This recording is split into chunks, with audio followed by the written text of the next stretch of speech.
అది June 1, 2017. The craziest combination ever lock అయ్యి ఆ మూవీ నుంచి ఆ రోజు ఒక గ్లింప్స్ రిలీజ్ అయ్యింది. ఒక క్యూబ్ రోబోటిక్ స్పైడర్ కింద ట్రాన్స్‌ఫార్మ్ అయ్యి అది కాస్త నడిచి, నడిచి బాబు భుజం మీదకెక్కగానే అని బాబు అంటాడు. అంతే టోటల్ టాలీవుడ్ అల్లకల్లోలం అయిపోయింది. బాబుకి తగ్గ స్పై యాక్షన్ మూవీ రిలీజ్ అవ్వబోతుంది అని చెప్పి బీభత్సమైన హడావిడి. కట్ చేస్తే మూవీ ఏమో 'బ్యాట్‌మ్యాన్ డార్క్ నైట్‌కి' చీప్ కాపీలా ఉంది. అసలు గ్లింప్స్‌లో మనకి చూపించిందేంటి? అక్కడ మూవీలో ఉన్నదేంటి? అయినా మూవీలో ఎన్నున్నా, ఏమున్నా అసల గ్లింప్స్‌లో రోబోటిక్ స్పైడర్‌ని ఎందుకు పెట్టారండి? సినిమాతో సంబంధం లేకుండా. అసలు జనం అందరిని పూర్తిగా మిస్‌లీడ్ చేసిందే ఆ గ్లింప్స్. అందులో ఉన్న స్పైడరు. అసలా గ్లింప్స్ వదిలి ఉండకపోతే మూవీ చూసిన ఆడియన్స్ రెస్పాన్స్ కొంచెమైనా వేరేలా ఉండేది. అంటే డిసప్పాయింట్ అయినా సరే మరి ఇంతెక్కువ డిసప్పాయింట్‌మెంట్ ఉండేది కాదేమో అని నేననుకుంటున్నాను. అదంతా ఓకే గానీ, ఇప్పుడు ఈ పీడకల గురించి ఎందుకురా గుర్తు చేస్తున్నావు అని అనుకుంటున్నారా? ఇదే మామ ఈరోజు మన కొత్త టాపిక్కు. గ్లింప్సు, టీజరు, ట్రైలర్‌తోని మిస్‌లీడ్ చేసి ఆడియన్స్‌ని బాగా డిసప్పాయింట్ చేసిన మూవీస్ ఏంటి అనే దాని గురించి ఈ వీడియోలో మనం మాట్లాడుకోబోతున్నాం. లిస్ట్ మొత్తం చూసి మిమ్మల్ని బాగా మోసం చేసిన ఆ trailer or teaser or glimpse ఏంటో కామెంట్స్‌లో చెప్పేయండి. సరే ఆలస్యం చేయకూడదు. వాయిస్ అలర్ట్ మామ ఇంకా మొదలు పెడదామా? Audio Jungle. హాయ్! హలో! నమస్తే and welcome to news 3 people. Number 1 కొడతారా? ఉలిక్కి పడతారా? మంచు మనోజ్ గారు మెయిన్ లీడ్‌గా, బాలకృష్ణ గారు ఒక ఇంపార్టెంట్ రోల్ ప్లే చేసిన మూవీ 'కొడతారా? ఉలిక్కి పడతారా?' ఈ సినిమా ఇప్పుడు ఎంతమందికి గుర్తుందో లేదో తెలీదు కానీ, రిలీజ్ టైమ్‌లో మాత్రం బీభత్సమైన హైప్‌ని క్రియేట్ చేసింది ఈ మూవీ. దానికి రీజన్ ఈ మూవీ యొక్క ట్రైలర్. మనోజ్ గారు చాలా బ్రూటల్‌గా ఒక సైకో వారియర్ గెటప్‌లో కనిపిస్తారు. బాలకృష్ణ గారి లుక్కు, ఆ ప్యాలెస్సు ఇవన్నీ చూసి పక్కా 'అరుంధతి' లాంటి ఇంకో సాలిడ్ బొమ్మ పడబోతుంది అని ఎక్స్‌పెక్ట్ చేశారన్నమాట ఆడియన్స్.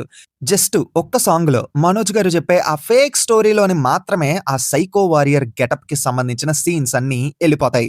ఇంకా బాలకృష్ణ గారి క్యారెక్టర్ చాలా లిమిటెడ్‌గా ఉంటది.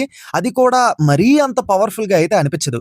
కేవలం ఏంటంటే, మనోజ్ గారి కామెడీ టైమింగ్ ఆ టైంలో బావుండేదన్నమాట. సో, దాని చుట్టూ అంటే ఆయన చుట్టూ కమెడియన్స్‌ని పెట్టి మొత్తం కామెడీతో నడిపిచ్చేశారు. అలా ఒక రొటీన్ స్టోరీని మన మొహాన కొట్టారు. యాక్చువల్లీ ఫస్ట్ సాంగ్ ఫేక్ స్టోరీని పక్కన పెట్టేస్తే మిగిలిన కథని సరిగ్గా హ్యాండిల్ చేసుంటే ఈ సినిమా వర్కౌట్ అయ్యే ఛాన్సెస్ అయితే ఉన్నాయి. కానీ routine taking and screen play వల్ల కంప్లీట్‌గా దెబ్బేసేసింది. ఇంతకీ ఈ మూవీ మీలో ఎంతమంది చూసారు? చూస్తే మీ ఎక్స్‌పీరియన్స్ ఏంటో కామెంట్స్‌లో చెప్పండి. నంబర్ 2 'కబాలీ'. ఇండియన్ సినిమాలోని 'కబాలీ' క్రియేట్ చేసిన హైప్ మళ్ళీ ఇంకో సినిమా క్రియేట్ చెయ్యదు, చెయ్యలేదు కూడా. ఇప్పుడున్న వాళ్ళకి పెద్ద తెలీదు గానీ అసలు 2016లోని ఎవడి నోట విన్నా 'కబాలీడా' అనే డైలాగే. జస్ట్ ఒక చిన్న టీజర్‌తో క్రియేట్ చేసిన హైప్ ఇదంతా. ఫాస్ట్ పేస్ కట్స్‌తోని, సనా సాలిడ్ బీజీఎంతోని, రజనీకాంత్ గారి పవర్‌ఫుల్ పంచ్ డైలాగ్‌తో వచ్చిన ఈ టీజర్ క్రియేట్ చేసిన హైపు ఇండియా మొత్తం అల్లకల్లోలం అయిపోయేలా చేసింది. ఇండియానే కాదు వరల్డ్ వైడ్‌గా కూడా మంచి హైప్‌ని జనరేట్ చేసింది. చిన్న పాజిటివ్ టాక్ చాలు అప్పుడే ఈ సినిమా 1000,00,00,000 మార్క్‌ని టచ్ చేసుండేది. కానీ కట్ చేస్తే మొత్తం రివర్స్. ఇదేదో సాలిడ్ యాక్షన్ గ్యాంగ్‌స్టర్ డ్రామా అవుద్ది అని అనుకుంటే స్లో పేస్డ్ ఎమోషనల్ డ్రామాని చూపిచ్చారు. హైప్‌తో టికెట్ల కోసం కొట్టుకున్న జనం సినిమా చూసి తల కొట్టుకున్నారు. నిజం చెప్పాలంటే 'కబాలీ' హైప్‌ని పక్కన పెట్టి చూస్తే it's just a decent film. Teaser create చేసిన హైప్ వల్ల ఇదంతా జరిగింది. అసలా టీజర్ కట్ చేసిన వాళ్ళని అప్రూవ్ చేసిన 'పా. రంజిత్' గారిని అనాలి. నిజానికి 'పా. రంజిత్' గారి మూవీస్ అన్నీనా స్లో పేస్డ్‌లోనే ఉంటాయి. అలాంటిది ఆయన మూవీకి ఇలాంటి టీజర్ అండ్ ట్రైలర్‌ని కట్ చేస్తే పక్కా మిస్‌లీడ్ అవుతారు జనం. దీనికి 'Kabali' best example. Number 3 war 2. మొదటగా చెప్పాలంటే వీళ్ళు ప్రమోషన్సే చాలా తక్కువ చేశారు. ఏదో తెలుగులోని హైప్‌ని వాడుకుందాం అని చెప్పి ఈవెంట్‌ని పెట్టారు అంతే. ఒక టీజరు, ఒక ట్రైలరు. ఇంతకు మించి ఏం లేదు. అందులో మళ్ళీ ఎన్టీఆర్ గారు కూడా హృతిక్ రోషన్ గారిలాగా ప్రాపర్ స్పయ్యి, ఇద్దరు స్పైల మధ్య క్రియేట్ అయిన కాన్‌ఫ్లిక్ట్ అన్నట్టుగా ప్రిపేర్ చేశారు. అంటే 'టైగర్ 3' ఎండ్ క్రెడిట్స్‌లో కూడా కబీర్ తన నెక్స్ట్ టార్గెట్‌ని ఎదిరించడానికి అని చెప్పి విలన్‌లా మారాలి అన్నట్టుగా సెటప్ పెట్టారన్నమాట. అది చూసిన తర్వాత 'war 2' movie teaser and trailer చూస్తే లూత్రా అంకుల్ ఇచ్చిన మెషిన్ వల్ల కబీర్ నిజంగానే బ్రూటల్‌గా మారిపోయాడు. సో, కబీర్‌ని ఎదుర్కోవడానికి విక్రమ్‌ని దించారు అన్నట్టుగా సెట్ చేశారు. ఇలా బిల్డప్ ఇస్తే రాంగ్ హైప్ సెట్ అవ్వక ఇంకేమవుద్ది? పైగా ట్రైలర్‌లో ఒక డైలాగ్ ఉంటది. 'He is a spy. You are a spy. This is a war' అన్నట్టుగా ఏదో ఇరగదీసే హైప్‌ని క్రియేట్ చేసాం అన్నట్టుగా టీమ్ అనుకున్నారన్నమాట. కానీ బాగా దెబ్బేశారు. ఎందుకంటే మూవీలోని 'she is a spy. You are a spy' అని చెప్పి డైలాగ్‌ని మార్చేశారు. హా! ఎందుకులెండి ఇంక మాట్లాడి వేస్టే. 'స్పై యూనివర్స్' నుంచి వచ్చిన ఈ మూవీ అసలు స్పై మూవీలానే ఉండదు. ఒక రొటీన్ హీరో విలన్ మూవీలాగా దించేసారన్నమాట. అసలు 'టైగర్‌ని' విలన్‌లా చూపించాలనే ఆలోచన ఎలా వచ్చిందో అర్థం కాలేదు. అసలు 'టైగర్' ఎలా ఒప్పుకున్నాడో కూడా అర్థం కాలేదు. ప్యూర్‌లీ మిస్‌లీడింగ్ కాంటెంట్‌ని దించారు, దెబ్బైపోయారు. యాక్చువల్లీ వీళ్ళు మిస్‌లీడింగ్ కాంటెంట్ దించినా, దించకపోయినా దెబ్బైపోయేవారు. ఎందుకంటే మూవీలో కాంటెంట్ అలా ఉంది గాబట్టి. అయితే ఈ సినిమాతో పాటు ఇంకో సినిమా కూడా వచ్చింది. అది కూడా మిస్‌లీడింగ్ కాంటెంట్‌ని దించారు. లాస్ట్‌కి రాడ్ దించారు. నంబర్ 4 'కూలీ' ట్రైలర్‌లో కుర్చీని హైలైట్ చేశారండి. అబ్బో! దెబ్బకి టైమ్ ట్రావెల్ అది ఇది అని చెప్పి ఏవేవో ఫ్యాన్ థియరీస్ పుట్టుకొచ్చాయి. అంతేకాదు మూవీ మెయిన్ ప్లాట్ మీద కూడా సరైన హింట్ ఇవ్వలేదు.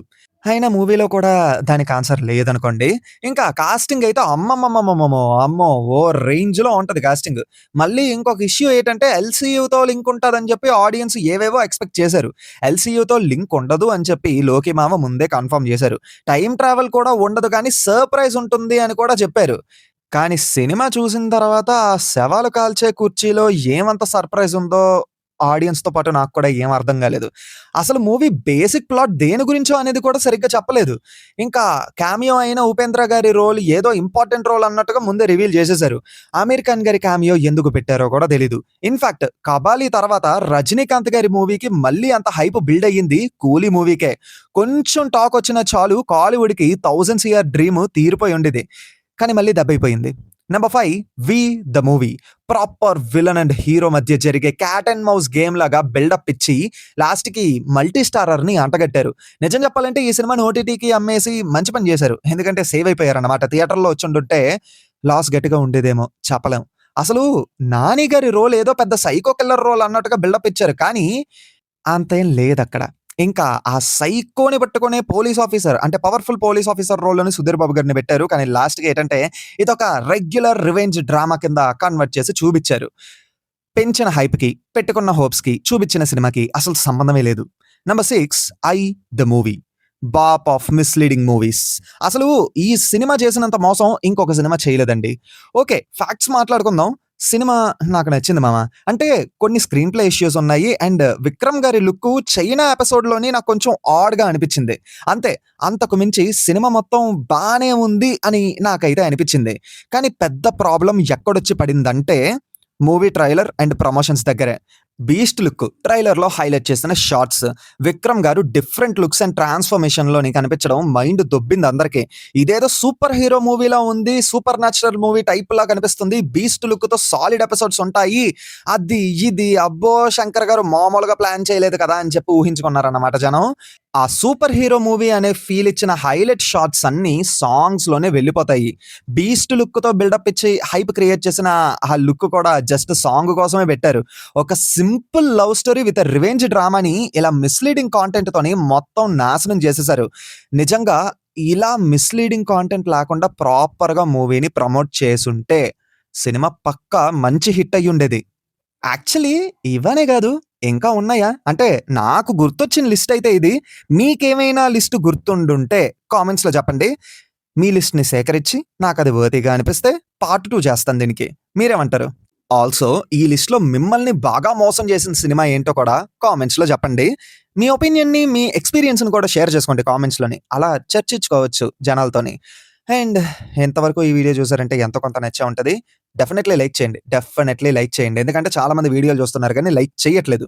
అండ్ సబ్స్క్రైబ్ కూడా చేయండి. ఎందుకంటే వీడియోలు చూస్తున్నారు గానీ అసలు సబ్స్క్రైబ్ కూడా చేయట్లేదు. పైగా మనం 600కే మార్క్‌కి కొంచెం దగ్గరగా ఉన్నాము. సో, సబ్స్క్రైబ్ చేసుకొని చూసేయండి. కొత్త వాళ్ళుంటే మాత్రం మా ఛానెల్‌ని విజిట్ చేయండి. కాంటెంట్ కనుక నచ్చితే అప్పుడే సబ్స్క్రైబ్ చేయండి. మళ్ళీ కొత్త వీడియోతో మీ ముందుకొచ్చేస్తాం. Until then take care and bye by.